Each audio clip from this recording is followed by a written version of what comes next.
about maybe your report using APA. Okay, so important parts of Module 4, entry modes and strategies. Guess what? I was preparing you already, right? With strategies, how to enter once we have analyzed the emerging market. I want to check what companies do we have over there. Okay, that's going to be the factors affecting my entry mode selection, how committed I want to be. Once I have that plan, I'm going to start with the process of internationalization of my company. And I will, select my, my market.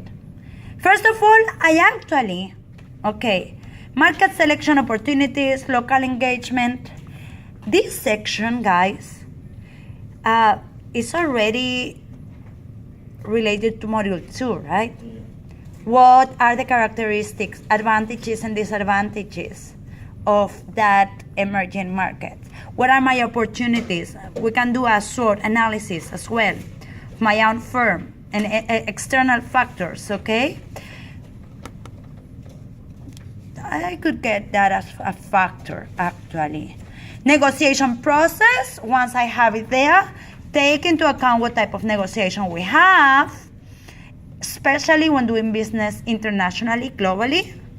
And a basic concept that we went with crushing, is that level of trust. What type of a long-term business perspective the vast majority of emerging markets have, and what it costs, what is the process. Don't subestimate that. Be patient, okay? We got this. Please, principal entrance procedures may be assembled in 3 types of groups. How are we going to entry? Okay, number 1. Exchange-based modes, including direct and indirect exporting. Okay, that's the typical import-export. Yes, that's it. Okay, now number 2. Contractual entry modes, including permitting, franchising, technology exchange, counter-trade, counter-buy, buyback, counterbalance, clearing, administration contracts, contract assembly or subcontract, turnkey activities, and infrastructure undertakings.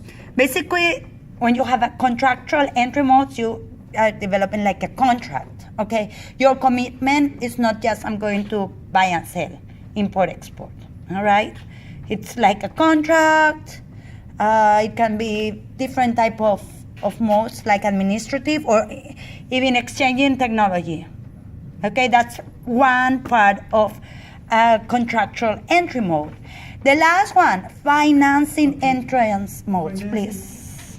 Keep going. Okay.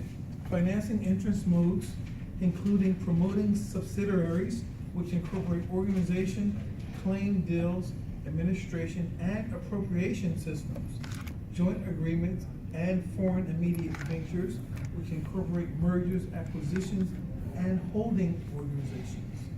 Okay, we got the 3 types, okay, depending on what type of commitment by our side and about the circumstances as well. It's not only one side, right?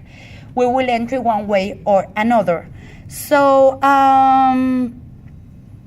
factors, please, student 2, just name them. Number 1. Economies of scale. Number 2, transfer of experience. Number 3, uniform global image. 4 is control and coordination. 5 is tax incentives. And 6 is first mover advantage. Okay. Factors that are going to change that. That's when I'm going, okay, into the internationalization process. How I'm going to adjust. Let's say that I had like 2 emerging countries in mind, and my selected one, doing all the analysis that we went over last week, okay? And knowing my strength as well, once I have get a contact, a partnership type of partnership, starting initiating like some negotiations or planning, at least we're on the planning part. I know that I need to adjust. Okay? So many times, and this is something I teach on international marketing. You have the 4 P's. People forget about number 5, which is the most important part, is people. All right, people. Who are you selling that to? Depending on who my niche is, my niche, you call it niche? Yeah? Niche? Okay, niche. Okay, my niche. Okay, who is my customer? I'm going to adapt. Even my brand name, maybe. Maybe I had an idea that I wanted to have a global image, but I need to make some changes, like McDonald's. It's global, but it's adapting as well to each market. What happened with KSP? They enter one way, right? KFC? Yeah, but and now not franchises anymore, because it's very difficult there in China, so they have more control, they made some mistakes, but they still have like that global image in certain aspects. So adaptation, adjusting, okay? So it's going to evolve. So here, I like this one pretty much. So what level of resource and commitment I have? From very, very low, eventually I'm exporting certain products. Now I have an agent. Now I go into a joint venture, sales subsidiary, manufacturing subsidiary. It's like the more knowledge I have of my market, or the partner that I have is very knowledgeable, then I will go into this. Okay? All the way up. What is a joint venture? When you're working with somebody else, with a different company or international, another international company, you're working together with somebody Locally? In what way? If I was a company and he was a company and we decided To merge? to merge and do something together, we don't necessarily join companies and make a new company, but we're working together to do something. So, in respect to KFC in China, would like a supplier of their food products be a joint venture? No. Or, no? More like, Because to me, they wouldn't even need a joint venture. more like a car company.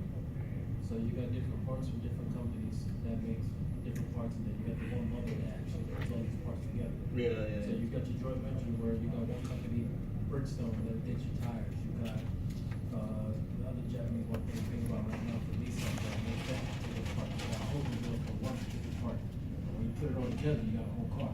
No, I disagree, but I'm not exactly sure, but I think it's two companies that are equal. Not necessarily. You could do it It's like Apple and IBM. Yeah. You do something with medical. You got Like, company they that can, makes right? parts. Like for I instance, think they did. the vast majority of time, that's what your ultimate goal is, like to have like a 50%, okay, of like responsibility, taking, making decisions and all that. But not all the time the joint ventures are like that, 50-50. Not all the time. Yeah. Well, I'm not saying that, but That's ideally, Like Toyota yes. and Mazda just came together to make a plan. but it's not one person feeding the other's. Correct. company. No, both of them. They're both funding the same project. Well, Right. I got it. Overall. Short on money, but he wants my distribution. We come up with an agreement, say, hey, I need you to produce 10,000 units. I'll pay you as the orders come. We become into an agreement as a joint venture. You understand me? In other words, instead of me putting out all my outlay, he says, oh, I'll cover your outlay. But In exchange. in exchange, Oh, I guess. we got distribution together. And so they're joining forces. Exactly. Joint venture, joint forces. And ideally it's like 50-50%, Exactly. but not all the time, okay? But yes. Yeah. All the things that you're saying make sense. So, factors. We were telling about factors of macroeconomy, what is like the level of knowledge we have, etc. It's related to